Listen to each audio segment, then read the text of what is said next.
Welcome, patient. All of us here at the Raymond Mitchell Association want to thank you for your participation in our limb regrowth program. Your generous service helps us aid all of humanity.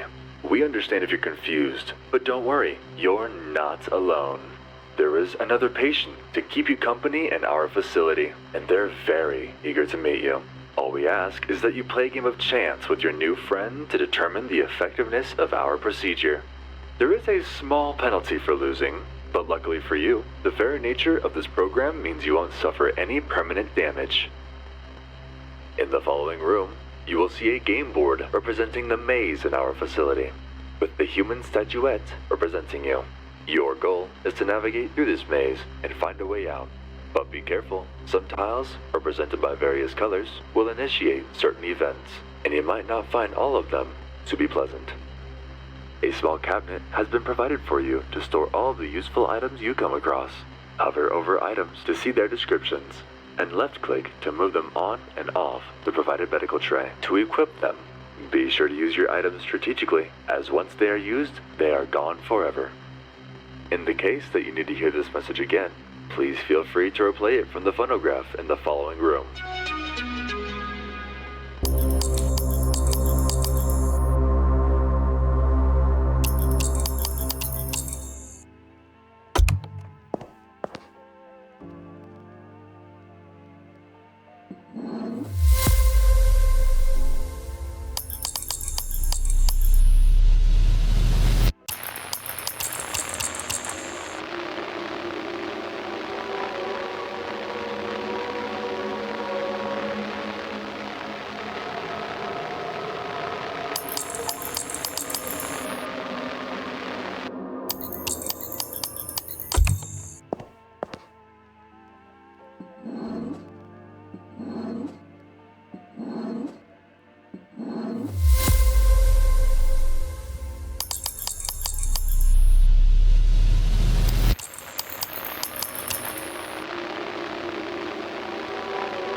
With the other patient, a standard 52-card deck will be placed before each of you, and each patient is allowed 5 cards in their hand. Luckily for you, since you're the challenger, you'll always start first. All revealed cards will be moved to the discard pile off to the side. You will only be able to redraw once you have used all the cards in your hand. Of course, and your deck won't be shuffled until all cards have been sent to the discard pile. In each deck, there are 31 safe cards, 16 death cards, and 8 joker cards. Drawing a safe card allows you to pass your turn with no consequences. But if you draw a death card, you will unfortunately have to relieve yourself of one of your fingers. Additionally, for your convenience, there will be a monitor keeping track of the amount of death cards currently on the table. If 3 jokers are drawn, an execution will begin. Whoever draws the 3rd joker has the option to choose either themselves or their opponent to have their current hand scanned. If you choose yourself, your hand will be scanned for death cards. If you have any death cards, they will be removed from your hand. If you do not possess any death cards, when you perform this action, one of your fingers will be singularly removed. The same is true for your opponent. Should you win the game, you will be returned to the game board. Should you lose all your fingers within an encounter, you will permanently lose 2 fingers and return to the board. This procedure is still a work in progress after all. Regrettably, if you permanently lose all your fingers, you will no longer have the opportunity to be a part of this wonderful project, and you will be retired. Any fingers you collect from your opponents can be kept and traded for items in the item shop, the location of which is noted in blue on the game board. You can see your collection of fingers in a jar located in the game board room cabinet. In case you need to hear this message again, please feel free to replay it from the phonograph located in the game board room.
Ah!